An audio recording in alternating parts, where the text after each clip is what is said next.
ओम नमो भगवते वासुदेवाय। ओम नमो भगवते वासुदेवाय। ओम नमो भगवते वासुदेवाय। ओम नारायणं नमस्कृत्य नरं चैव नरोत्तमं देवीं सरस्वतीं व्यासं ततो जयमुदीरयेत्। नष्टप्रायेषु भद्रेषु नित्यं भागवत सेवया भगवते उत्तमश्लोके भक्तिर्भवति नैष्टिकी। मुखं करोति वाचालं पङ्गुं लङ्घयते गिरिं यत्कृपातमहं वन्दे परमानन्दमाधवं। श्रीगुरुं दिनतारिणं श्रीचैतन्यईश्वरं। हरि ओम तत्सत्। हरे कृष्णा। आज हम लोग श्रीमद् भागवतम 11 स्कंध अध्याय 20 श्लोक संख्या 17 अध्ययन करके श्रवण करेंगे। हरे कृष्णा। आज हम लोग निर्देहमाद्यं सुलभं सुदुर्लभं प्लवं सुकल्पं गुरुकर्णधारं मयानुकूल्येन नभस्यतेरितं पुमान् भवद्धिं न तरेच्छ आत्मः।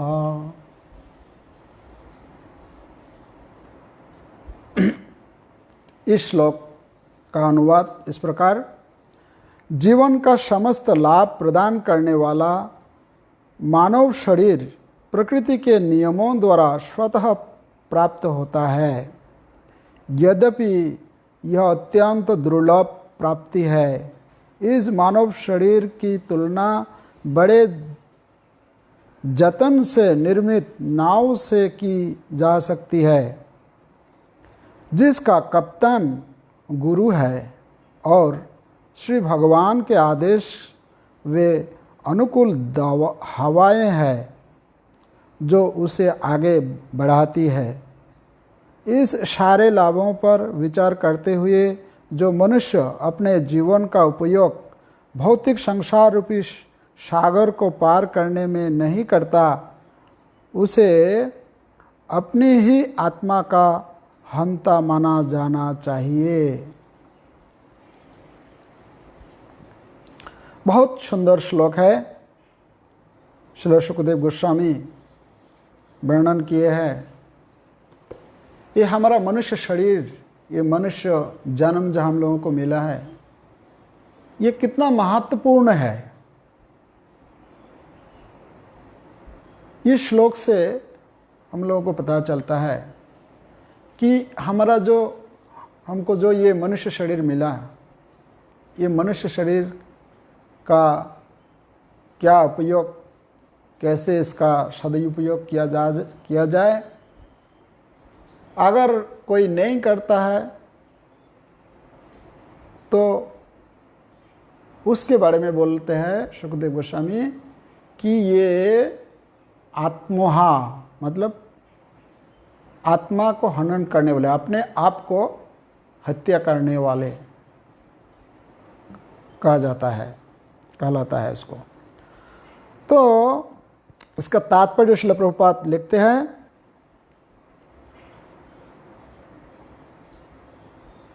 11 स्कंद प्रभुपाद के शिष्यों के द्वारा ये तात्पर्य लिखा गया है। यह मानव शरीर जो अनेक निम्न योनियों से होता हुआ प्राप्त हुआ है, इस तरह निर्मित हुआ है कि यह जीवन की सर्वोच्च सिद्धि प्रदान कर सकता है। मनुष्य से आशा रहती है कि वह श्री भगवान की सेवा करे।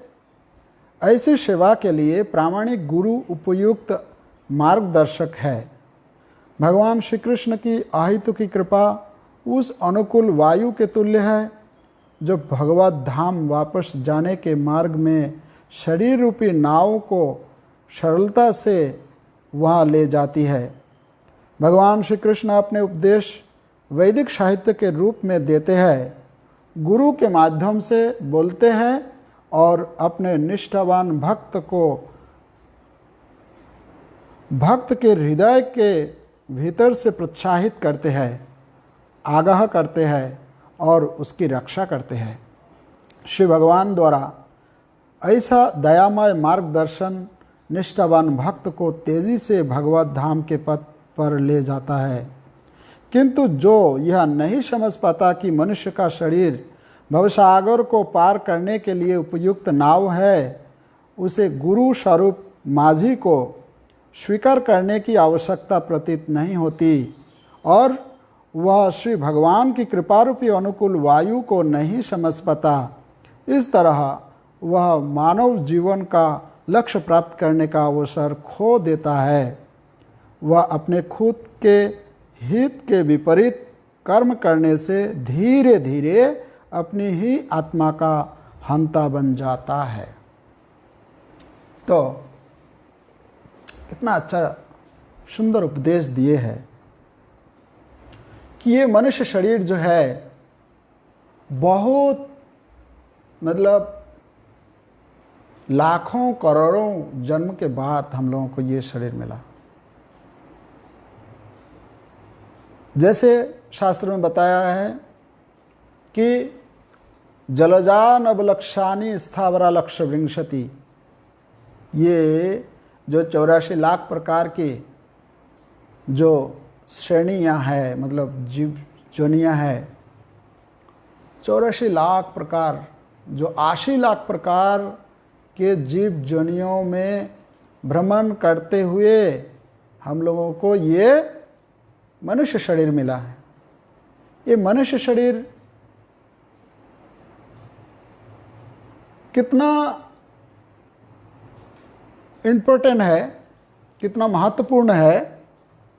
बोलते हैं कि लब्धा सुदुर्लभम इदम बहुसंभवान्ते मानुष्यम अर्थदम अनित्यम अपीह धीरः तूर्णम जतेत न पतेत अनुमृत यावन निःश्रेयसाय विषय खलु सर्वतस्य।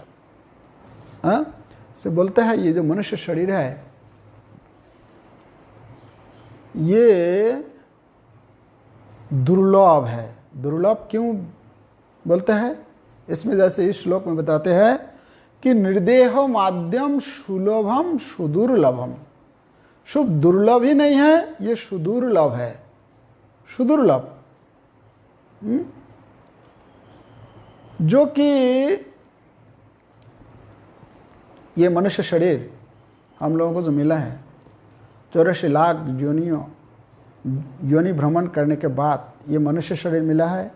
अगर कोई इसको सही ढंग से इसका उपयोग ना करे, अपना इस संसार में आकर इस संसार का जो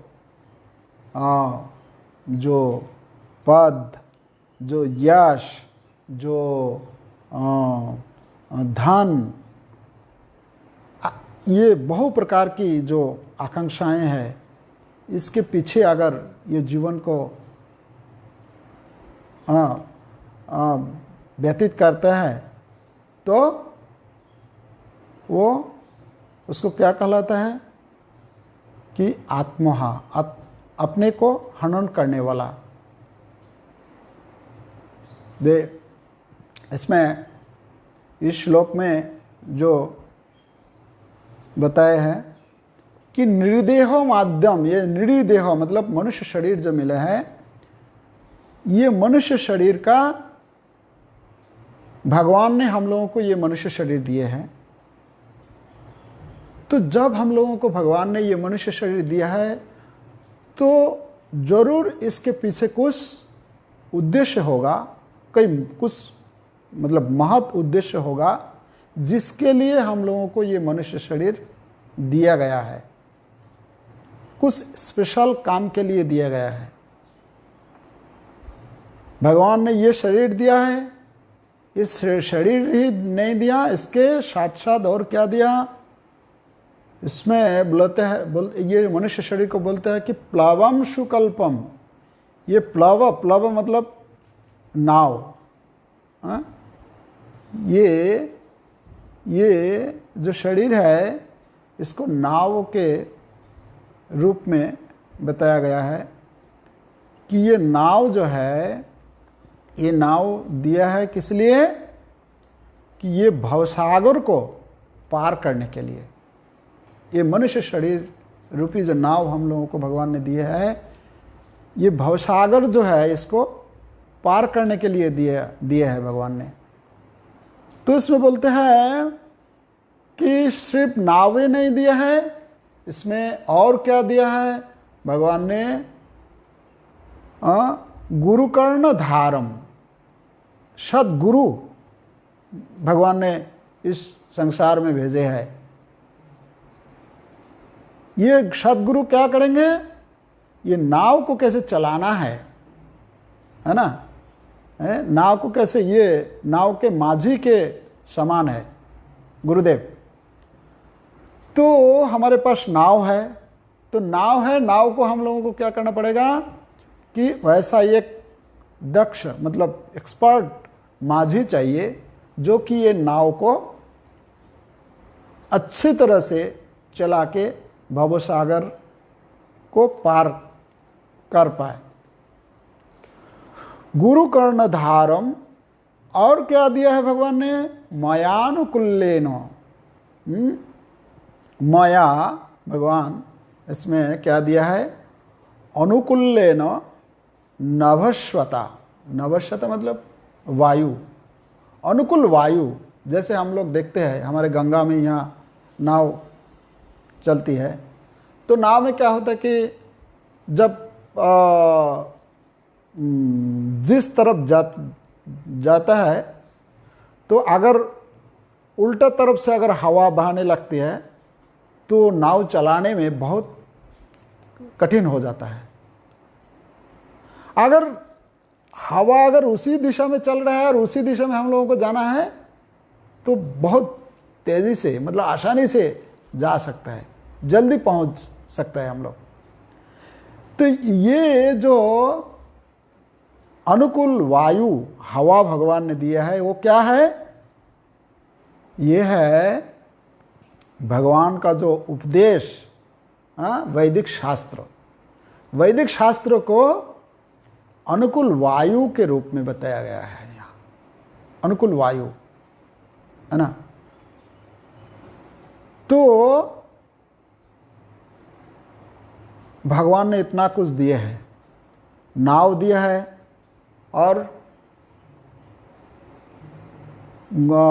अनुकूल वायु हवा दिए है और नाव को चलाने के लिए गुरु माझी को दिए हैं। तो हम लोगों को क्या करना है? बस इसका सिर्फ लाभ उठाना है। ये हम जो आत्मा है, आत्मा क्या करते हैं? ये नाव में बैठे हुए हैं, नाव में बैठे हैं और कंडारी जो गुरुदेव, गुरुकर्ण धारम गुरुदेव ये नाव को चलाते हैं। अनुकूल वायु दिया है भगवान ने, और ऐसा अगर करेगा तो क्या होगा? पुमान भवद्धिम, भव अवधिम, अवधिम मतलब अवधो मतलब ये भव सागर, सागर को बताया गया है अवधो। भवाब्धिम, अगर इसके बाद इस इतना कुछ मिलने के बावजूद भी कोई अगर इसका सही ढंग से इसका उपयोग, इसका लाभ नहीं उठाते हैं, तो इस श्लोक में बताते हैं कि वह न तरेत, कोई अगर अपने को नहीं तरता है तो वो आत्महा, अपनी ही आत्मा का हनन करने वाला आत्महंता उसको कहा जाता है। तो हमको डिसाइड करना है कि हमको क्या करना है। हमको ये भगवान ने कृपा करके ये शरीर हमको दिए है, नाव, अच्छा नाव दिए है कि दूसरे जो है शरीर है उसमें भगवान का भजन करने का ये संभव नहीं है। ये जो मनुष्य शरीर हम लोगों को मिला है, ये मनुष्य शरीर का उद्देश्य है कि हम लोगों को इस संसार में जो भी है कार्य, जो भी ड्यूटी हम लोग करते हैं अपने परिवार में, पर एक उद्देश्य होना चाहिए कि हमारा लक्ष्य है कि ये भवसागर को पार करना। ये भवसागर को पार करने के लिए ही ये नाव दिया गया है कि जिस नाव में मैं बैठा हूँ आत्मा। तो कोई अगर इसको सही उपयोग नहीं करेंगे तो उसको आत्महा, अपने को हनन करने वाला माना जाना चाहिए। तो हमको क्या करना चाहिए? आप अपने को, हमको विचार करना है कि हमको क्या चाहिए, क्या करना है। हमें सब कुछ मिला है, शास्त्र मिला है, भगवान ने भगवद गीता के रूप में अपना शास्त्र उपदेश दिए है। बस इसका अध्ययन करना है, इसको श्रवण करना है। ये श्रीमद् भागवतम भगवान ने दिए है। भगवान खुद ये भागवतम जो है भगवान के साहित्य अवतार के रूप में बताया गया है कि ये जो भागवतम है भगवान का साहित्य अवतार।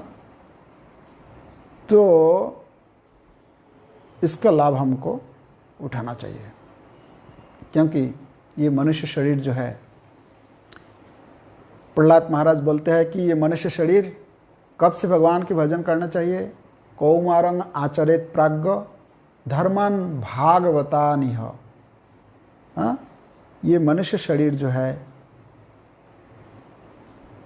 कुमार अवस्था से, मतलब बचपन से ही भगवान के भजन शुरू कर देना चाहिए।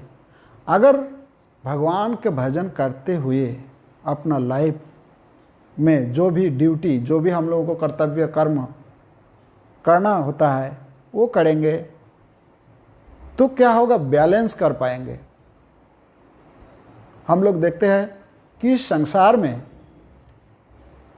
कई सारे लोग ऐसा है जो कि अपने जीवन को कमाने, खाने, सोने, चलने फिरने में ही जीवन को गंवा देता है, जीवन को बर्बाद कर देता है। एक्चुअली इसलिए ऐसा होता है कि हम लोग क्या है कि बचपन से हम लोगों को ये किसी ने गाइड नहीं किया है। जो बात यहाँ इस श्लोक में बताया गया है कि गुरु कर्णधारम, हम लोगों को अपने जीवन को लीड करने के लिए, हम लोगों के जीवन को चलाने के लिए कोई किसी के गाइडेंस में हम लोगों को चलना चाहिए, जो कि हमारे जीवन को सही दिशा, सही मार्ग बता सके। नहीं तो अपने मनमानी जो हम लोग देखते हैं आजकल, पैसा बहुत कमा लिया, बहुत पैसा हो गया, तो किस लिए हम लोग करते हैं? पैसा क्यों कमाते हैं? कि हम लोगों को आनंद चाहिए, सुख चाहिए, शांति चाहिए। पर शांति कहाँ से मिलेगी, शांति कहाँ से आती है वो हमें नहीं पता। तो शांति हमको मिलने के लिए इसमें बोलते हैं कि यह जानते हुए कि मेरी आयु दिन रात बीतने के साथ साथ क्षीण होती जा रही है, कि जब से जन्म होता है हमारा, जन्म के बाद तुरंत शुरू हो जाता है कि अपना मरना, है ना। जैसे कोई एक व्यक्ति 60 साल जिएंगे तो 60 साल का जो उसका जो आयु है वो जितना दिन और घंटा और मिनट सेकंड जितना ही जा रहे हैं उतना ही आयु उसका कम होता जा रहा है। तो हम लोगों को ये विचार करना चाहिए, जैसे इंग्लिश में बोलते हैं ना, how old are you, how old are you मतलब क्या बोलते हैं, कितना साल का पुराना। ओल्ड मतलब पुराना है ना, ये कि तुम कितना साल का पुराना हो, तो कितने साल का पुराना हो मतलब क्या है कि जितना जब जन्म हुआ, जन्म के बाद जितना दिन गया मेरा, वो उतना साल का पुराना हो गया। तो ये जो दिन प्रतिदिन जो आयु जो घटता जा रहा है, और ये समय को हम अगर खाने पीने सोने चलने फिरने में अगर मौज मस्ती में अपना जीवन का अगर बिता देंगे तो असली सुख तो मिलेगा ही नहीं कभी, शांति तो मिलेगा ही नहीं कभी। परंतु क्या मिलेगा हम लोगों को? कष्ट ही कष्ट, दुख ही दुख मिलेगा, एंग्जाइटी है ना, डिप्रेशन, ये सब मिलेगा। तो इसमें सुखदेव गोस्वामी एक श्लोक में बताते हैं, अहोरात्रै छिद्यमानम बुद्ध्यायुर्भव व्यपथु मुक्त संग परम बुद्ध्या निरीह उपशान्यति। तो बोलते हैं कि यह जानते हुए कि मेरी आयु दिन रात बीतने के साथ साथ क्षीण होती जा रही है, मनुष्य को भय से कांपना चाहिए। इस तरह सारी भौतिक आसक्ति तथा इच्छा त्याग कर वह भगवान को समझने लगता है और परम शांति प्राप्त करता है। तो इसमें हम लोग देखते हैं कि ये जो मनुष्य शरीर हम लोगों को मिले हैं, जो प्रहलाद महाराज बोल रहे हैं कि बचपन से ही ये भगवत भक्ति शुरू कर देना चाहिए। कौमारंग आचरित प्राज्ञ धर्मन भागवतानिह तदप्य अध्रुवम अर्थधम। मानुष्यम जन्म, ये जो मनुष्य जन्म है, ये मनुष्य जन्म को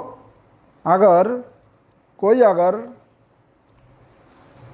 बचपन से ही भजन में नहीं लगाते हैं तो बोलते हैं कि ये जो मनुष्य शरीर है ये अत्यंत दुर्लभ है। दुर्लभम मानुषम जन्म तदपि अध्रुवम अर्थदम। ये मनुष्य शरीर जो है अत्यंत दुर्लभ है। दुर्लभ क्यों कहा गया है? कि 84 लाख योनियों भ्रमण करने के बाद ही मनुष्य शरीर हम लोग को मिल गया। अगर इस बार अगर मिस कर दिया, अगर भगवान के भजन नहीं किया तो फिर क्या होगा? फिर हमें ये 84 लाख प्रकार का जो जीव जोनियाँ है फिर भ्रमण करना पड़ेगा। जैसे वो क्या बोलता है, नागरदोला को क्या बोलता है, झूला जो होता है, झूला होता है ना जो मेला में लगता है, बहुत ऊंचा उठता है फिर नीचे आता है, वो जो होता है उसको झूला, जो बड़ा झूला है नागरदोला बोलता है उसको। जो कोई अगर मान लीजिए कि ये उसमें अगर बढ़ता है तो क्या होता है, वो ऐसा ऊपर उड़ता है फिर नीचे आता है फिर ऊपर उड़ता है, ये ऐसे चलता रहता है। अगर किसी का अगर उतारना है तो क्या करना पड़ेगा? वो जो पॉइंट है नीचे जब आएगा तभी वो उतार सकता है। अगर उस समय अगर उतार नहीं पाया तो फिर ऊपर जाना पड़ेगा, फिर चलता रहेगा। ये जो चक्र है, जो सर्कल है, ये चलता रहेगा। तो ये जो मनुष्य शरीर है, ये मनुष्य शरीर है हम लोगों को कि यहाँ से उतारने के लिए, कि ये जो बार बार जो पुनरपि जननम पुनरपि मरणम पुनरपि जननी जठरे स्वयनम यह संसारे भवदुस्तारे, ये जो चल रहा है, ये जन्म मृत्यु के चक्कर से अगर बाहर निकलना है हम लोगों को, तो इसके लिए यह है ये मनुष्य शरीर। ये मनुष्य शरीर यहाँ से अगर हम लोग अपने सर्कल से अगर बाहर नहीं आएंगे तो फिर हमको ये 84 लाख प्रकार का जो जोनिया है ये घूमते रहना पड़ेगा। जलजा नवलक्षानी स्थावरा लक्ष्य विंशति, जल में 9 लाख प्रकार के जीव है। स्थावरा लक्ष्य विंशति, स्थावर में 20 लाख प्रकार का है। त्रिंश लक्षाणि पशवो, 30 लाख प्रकार के पशु मतलब जानवर है ना। एकादश रुद्र मतलब रुद्र संख्या, कृमया रुद्र संख्या मतलब कृमि जो कीड़ा मकोड़ा है, ये 11 लाख प्रकार के है ना। तो इस प्रकार, और मनुष्य शरीर जो है मात्र 4 लाख प्रकार के है, सबसे कम है। उसमें भी कई प्रकार के मनुष्य है जो कि अलग अलग पंथ लेके बैठे हैं, अलग अलग है ना, अलग अलग प्रकार के, पर उससे भगवान के धाम नहीं जा सकते हैं। एकमात्र जो ये भागवत का जो मार्ग को, भागवत को अध्ययन करके भागवत के अनुसार अपने जीवन को बिताते हैं, अपने जीवन को इसको अपनाते हैं, वही एकमात्र भगवान के धाम जा सकता है। मतलब ये जो सर्कल जो चल रहा है, इससे बाहर निकल सकता है। जैसे कि हम लोग सुनते हैं कि कई लोग जो है ये जीवन में सुख नहीं मिलता है, जिसके चलते क्या करता है, वो अपने जीवन को हत्या कर लेता है। तो ये जो है शास्त्र में बताया गया है कि ये जो है बहुत मतलब गर्हित पाप है। ये आत्महत्या जो है, ये आत्महत्या, ये श्रीमद् भागवतम के 14 अध्याय के 24 श्लोक के तात्पर्य में श्रील प्रभुपाद लिखते हैं कि ये जो गर्हित पाप जो करते हैं जिन लोग, और जिसके चलते उसको शांति नहीं मिलता है, शांति नहीं मिलती है, तो क्या करता है, वो अपने लाइफ में एकदम पूरा परेशान हो जाता है। सोचिए, ये मनुष्य, ये जो शरीर है, ये ऐसे बताया जाता है कि इस संसार में सबसे प्रिय चीज क्या होता है, प्रिय वस्तु क्या होता है। तो ऐसा प्रमाण मिलता है कि इस संसार में सबसे प्रिय वस्तु होता है जीव का अपना शरीर। जीव जो है वो अपना शरीर सबसे प्रिय होता है। इसलिए हम लोग देखते हैं कि कोई मरना नहीं चाहता है, कोई मरना नहीं चाहता है। पर जो व्यक्ति ये देखते हैं कि कोई सारे लोग आत्महत्या कर लेते हैं, तो क्यों करते हैं, वो अपने जीवन में इतना मतलब परेशान हो जाता है कि इस शरीर में रहना जो कि सबसे प्रिय वस्तु है, इसको भी त्याग करने के लिए तैयार हो जाता है।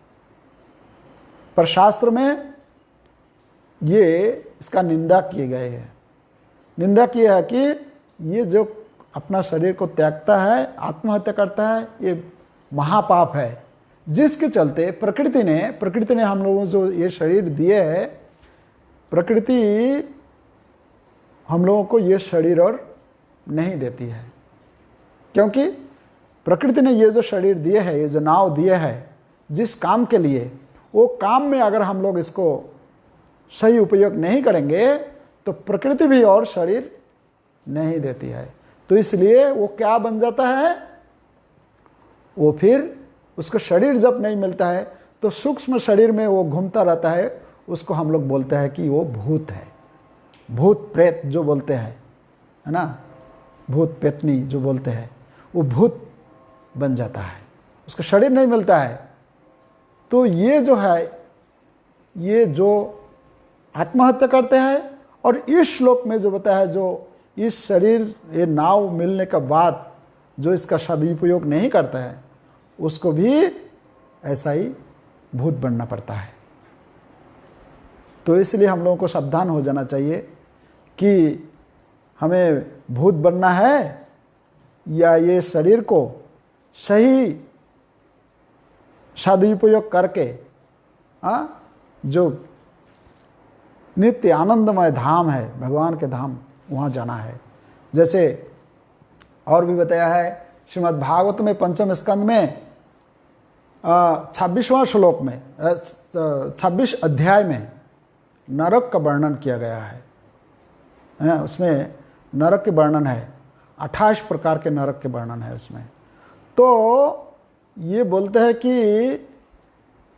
कि कोई अगर अपने को आत्महत्या कर लेता है और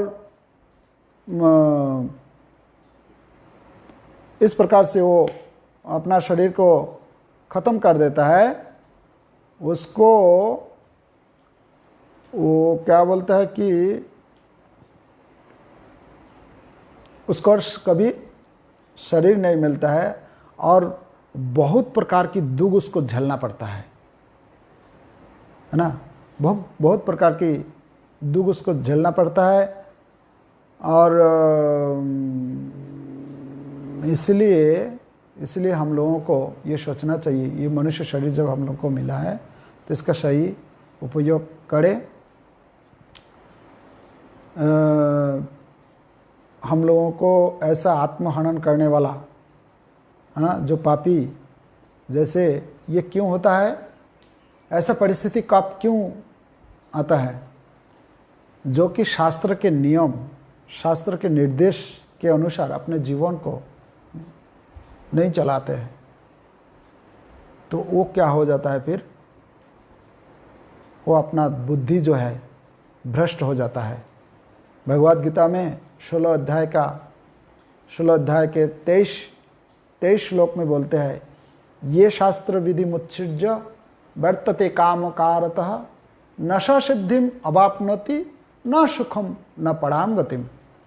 जो कि ये शास्त्र के अनुसार, शास्त्र का जो नियम दिया गया है, नीति नियम, जो रूल्स रेगुलेशन है, इसका अगर कोई नहीं पालन करता है तो क्या हो जाता है, बोलते हैं कि न सिद्धिम अवाप्नोति, इस संसार में इसको भौतिक सुख नहीं मिलता है, चाहे उसके पास बहुत बड़ा बंगला हो, गाड़ी हो, मकान हो, अच्छा सुंदरी पत्नी हो, सारे सगे संबंधी बहुत अच्छा सब कुछ हो, फिर भी उसको शांति नहीं मिल सकता। नशा सिद्धिम अवाप्नोति न सुखम, इस संसार में भी सुख नहीं मिलता है, परम गतिम, उसका परागति तो दूर की बात है, मृत्यु के बाद जो सुख की बात है वो तो दूर की बात है, इस संसार में ही उसको सुख नहीं मिलता है। इसलिए हम लोगों को भगवान ने शिक्षा दिया है कि भगवान बोलते हैं कि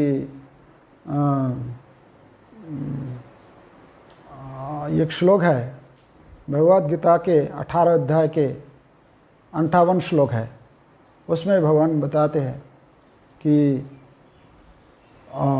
जो मेरे प्रति मन को समर्पित कर देता है वो मेरे प्रसाद से, मत प्रसादात तरिष्यसि, मेरे प्रसाद से वो क्या हो जाता है, मेरे कृपा से वो तरिष्यसि मतलब पार कर जाता है। क्या पार कर देता है, दुर्गतिम तात गच्छति। उसमें बताते हैं ये जो भव सागर के जो दुर्गति है, इससे वो रक्षा हो जाता है। अगर ये कोई नहीं करता है तो क्या हो जाता है, वो अहंकारवश वो विनष्ट मतलब नाश हो जाता है, खत्म हो जाता है। तो इसलिए हमें सावधान होना चाहिए कि ये मनुष्य शरीर जो हम लोगों को दिया है, ये अपना शरीर नहीं है, ये मेरे को दिया गया है ना। मैं आत्मा हूँ और मेरे को ये शरीर दिया गया है कि जिसके माध्यम से मैं ये भवसागर को पार कर पाऊँ। तो इसलिए सावधानी पूर्वक ये नाव जो हम लोगों को मिला है, ये नाव का सही उपयोग करना चाहिए। भगवान के भजन करते हुए अपना जो इस संसार में जब तक हम लोग रहेंगे तब तक रहना है। अपना ड्यूटी परिवार में जो भी कुछ कर्तव्य है उसको निभाना है सही ढंग से, उसका साथ भगवत भजन करना है।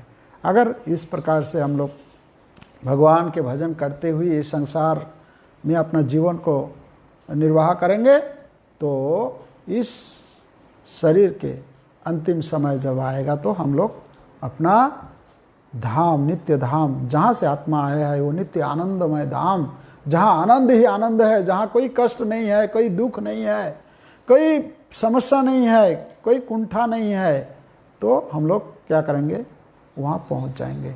ये संभव होगा कि हम लोगों को गुरु, साधु गुरु, ये गुरु की शरण ग्रहण लेना पड़ेगा। गुरु के अगर गाइडेंस में अपने जीवन को बिताएंगे तो हमारा लक्ष्य जो है भगवत धाम वहाँ पहुँच पाएंगे। हरे कृष्णा कृष्णा कृष्णा हरे हरे, हरे राम राम राम हरे हरे। ग्रंथराज श्रीमद् भागवत महापुराण की जय। जगद्गुरु श्रील प्रभुपाद की जय। साधु गुरु वैष्णव समवेत भक्त वृंद की जय। निताय गौर प्रमानंदे। हरि हरि बोल।